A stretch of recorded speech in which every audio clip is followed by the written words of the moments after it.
Hello students, I welcome you all to our online learning platform. Today we will be dealing with democracy.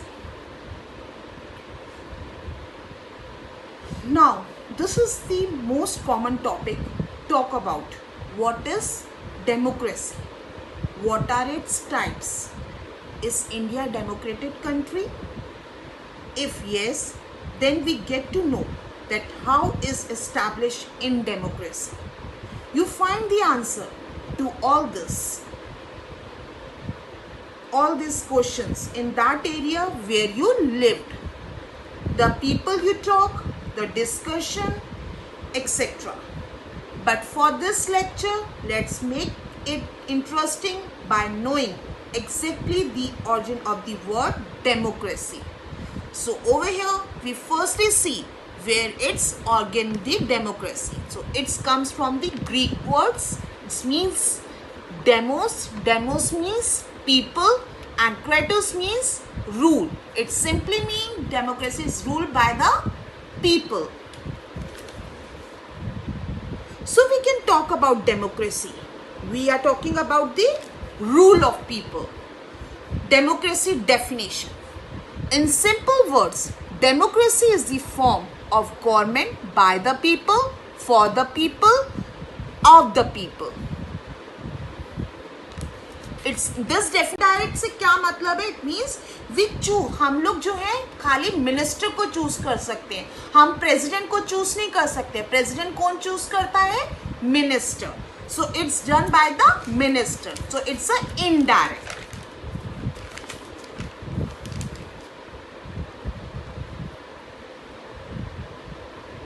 Okay, next is the India has a representative democracy. India क्या है? हमारी representative democracy है. इसमें elected head कौन करता है? We have that is president. कौन है हमारे elected head? President. Representative democracy over here means it's not ruled by themselves. हमारी रूल नहीं होता, it's ruled by group of people. जो हमारे ग्रुप इकट्ठे होते हैं, जो चूज करते हैं, हम लोग जो इकट्ठे होकर अपने मिनिस्टर, अपने लीडर को चूज करते हैं, फिर वो एक आगे चल के हमारे रिप्रेजेंट करते हैं ग्रुप ऑफ पीपल को. उनमें से जो एक पर्सन निकलता है वो हमारे रिप्रेजेंट करता है ग्रुप ऑफ पीपल को. Okay, now come with the key elements of democracy. People's participation in government. हमारा जो पीपल का है का पब्लिक पार्टिसिपेशन पीपल्स के थ्रू होता है. People's freedom to express their views and criticise the government. इधर की डेमोक्रेसी में, हमारे इंडिया में क्या फ्रीडम है कि डेमोक्रेसी जहाँ पे है वहाँ पे हमारे को फ्रीडम ये होती है, पीपल खुद से चूज करते हैं रिप्रेजेंटेटिव, और उसके बाद अगर उसको कोई प्रॉब्लम होती है तो वो उसमें क्रिटिसाइज भी कर सकता है गवर्नमेंट को. People's right to get equal. उसके बाद अगर उसको कोई प्रॉब्लम होती है तो वो उसमें क्रिटिसाइज भी कर सकता है गवर्नमेंट को. People's right to get equal treatment. इधर क्या होता है डेमोक्रेसी में कि पीपल को इक्वल ट्रीटमेंट मिलता है. ना इसमें कोई कास्ट का रिलीजन आता है, ना कोई सेक्स का आता है, ना कुछ आता है. इसमें सबको इक्वल ट्रीटमेंट दिया जाता है. Conflicts among the people are resolved according to the laws of the land which are same for all the people. अब इसमें क्या है, जो भी पीपल होगा, चाहे वो हायर कास्ट हो, मिडिल क्लास हो या शेड्यूल क्लास हो, सबके लिए एक जैसे. कॉन्फ्लिक्ट्स नहीं आना चाहिए. कॉन्फ्लिक्ट्स अगर आप सिंपल वर्ड्स में कहें तो बायस नहीं होना चाहिए. Next, features of democracy. First is the universal adult franchise. Universal adult franchise means that the right to vote should be given to all adult citizens without the discrimination. इसमें क्या होता है, यहाँ पे हमारा पूरे एडल्ट जो होते हैं उनको पूरा फ्रीडम होता है अपना सिटीजनशिप, मतलब उनको चूज करने के लिए, अपने लीडर को चूज करने के लिए. Next, of caste, class, colour, sex, religion, ये सब इसमें कोई भी मैटर नहीं करता है. In India the voting age is 18 years. हमारे यहाँ पे 18 ईयर्स की एज एडल्ट में काउंट की जाती है. दोज हु आर 18 और above has the voting right. जिसकी 18 ईयर्स एज होगी और ऊपर होगी उसको वोटिंग राइट के लिए चूज किया जाता है. No one can stop them from voting. किसी को वोट करने से स्टॉप नहीं किया जा. Form for a fix period of time. After that fresh election took place in which the previous government can get re-elected. In India, elections to the central and state legislature are held at least once every 5 years. अब इसमें क्या बताया गया, इसमें government अपनी एक fix period के लिए यहाँ पे हमारे इंडिया में होती है, जो फिक्स एक पीरियड हमारे यहाँ है. जैसे हमारे यहाँ पे क्या है, 5 ईयर्स के लिए गवर्नमेंट बनाई जाती है. 5 ईयर्स, अगर कोई जीत जाता है तो 5 ईयर्स के लिए हमारे यहाँ पे वो गवर्नमेंट सेट हो गई. और अगर नेक्स्ट टाइम दोबारा से जब इलेक्शन होता है, अगर वो दोबारा से वही जीतती है तो री इलेक्ट मतलब उसको दोबारा कर लेगा. अगर पीपल की पसंद होती है कि वही फ्रेश इलेक्शन फिर से री इलेक्ट किया जाए तो उसको रिप्रेजेंट चूज कर लिया जाता है. अगर मैं एग्जाम्पल लूँ तो हमारे यहाँ आज इस डेट में एग्जाम्पल हमारे बीजेपी है, जो 2014 में जीते थे, उसके बाद दोबारा से इलेक्शन में वो 2019 में फिर से जीते 5 ईयर्स पहले. अब फिर वो कंटिन्यू इसी इलेक्शंस में जीत रहे हैं.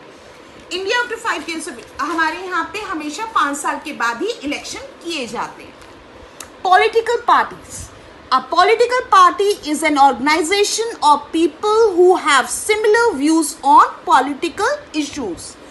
Every party's aim is to contest and win elections and form the government. In India, there is a multi-part system. अब इसमें क्या बताया जा रहा है, इसमें पॉलिटिकल व्यू होता है. पॉलिटिकल व्यू क्या है, हमारे सेम होता है जो political issues. Every party's aim is to contest and win elections and form the government. In India, there is a multi-part system. अब इसमें क्या बताया जा रहा है, इसमें पॉलिटिकल व्यू होता है. पॉलिटिकल व्यू क्या है, हमारे सेम होता है जो पॉलिटिकल व्यू का मतलब क्या हो गया, इसमें जो पॉलिटिकल पार्टीज बनती हैं उनका व्यू सबका एक जैसा होता है. और वो क्या करते हैं, एक ग्रुप बनाते हैं. जो ये ग्रुप क्या करता है, एक टीम इलेक्ट करता है, इलेक्शन करता है टीम वर्क में, और उसके बाद उसमें से विन करता है उसके साथ मिलकर. और हर कंट्री का पॉलिटिकल पार्टीज डिफरेंट होता है. अदर सब कंट्रीज में अलग अलग पाया गया है. Only one political party you can find in China. एक पार्टी मिलती है जो एक ही पार्टी वहां पे रूल करती है. वो कौन सा देश है, चाइना. वो कौन सा रूल करती है, कम्युनिस्ट पार्टी. और सेकंड कौन सा है, हमारा ड्यूल पार्टी सिस्टम, जिसमें 2 पार्टीज इलेक्ट कर सकती है कॉन्टेस्ट को. इलेक्शन कॉन्टेस्ट होते हैं वहां पे. थर्ड है हमारा मल्टीपास सिस्टम. मल्टीपास सिस्टम क्या होता है, जिसमें काफी पार्टीज कॉन्टेस्ट करती है. जैसे कि हमारे इंडिया में, आप इंडिया में देखते हैं बीजेपी है, कांग्रेस है, आम आदमी पार्टी, ये सब क्या है, हमारी multipart system. Next come ruling party and opposition party. If any party wins more than half the seats in legislature, it can form the government without sharing power with the other party. Second, the party, the ruling party. All other parties form the opposition. तो इसमें क्या बताया गया है, अगर किसी party में legislature कोई पार्टी में चूज करता है और उसको 50% से विदाउट शेयर उसको वोट जीतता है, तो वो कोई किसी के साथ भी अपनी पावर शेयर नहीं करेगा और वो अपनी पार्टी खुद से बनाता है. इस पार्टी में क्या होता है कि अगर 50% से ज़्यादा उसके पास वोट्स आते हैं तो वो अपनी पावर से, अपनी शेयरिंग पावर से ही अपनी पार्टी खुद से बनाता है. एंड उसको क्या बोला जाता है, जो अपनी पार्टी खुद बनाता है उसको क्या कहते हैं हम लोग, रूलिंग पार्टी. और Who get defeated, जो हार जाता है, वो क्या करता है, opposite, opposition party. Opposition party का क्या मतलब है, वो अपोजिट बैठता है रूलिंग पार्टी के, और वो क्या करता है, कुछ भी रूलिंग पार्टी कुछ भी लॉ कुछ भी निकालता है, उसके अंदर से वो क्रिटिसिज्म करता है. मीन्स उसे कुछ नेगेटिव उसके अंदर से ढूंढता है और उसको करना शुरू कर देता है, अपोजिशन खड़ा होना शुरू कर देता है, उसके बारे में गलत चीजें करना शुरू कर देता है. Collisions government. If no single party wins the clear majority, 2 or more parties together form the government. This form of government is called a coalition government.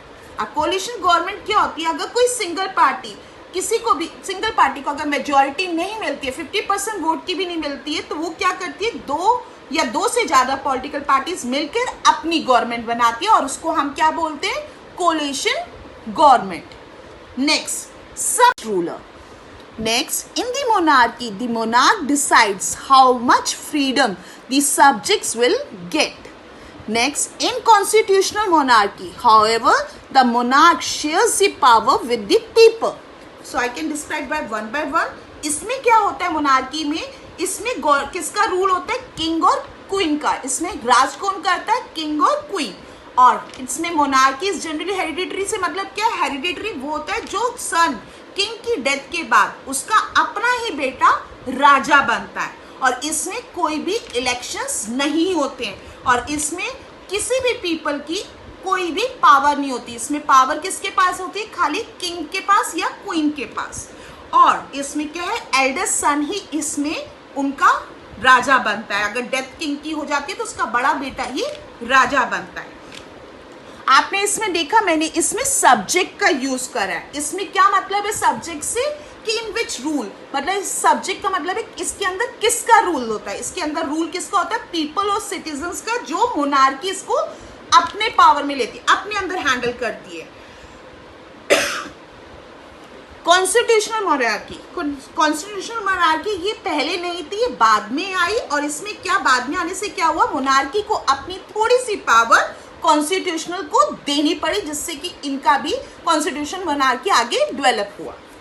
Now come the dictatorship. In this form of government the power to rule, in this form of government the power to rule people rests on one person or a small group of people.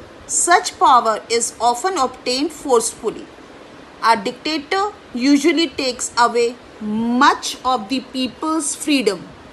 Those who dare to criticize the government are severely punished. So in this, इसमें क्या बताया गया है?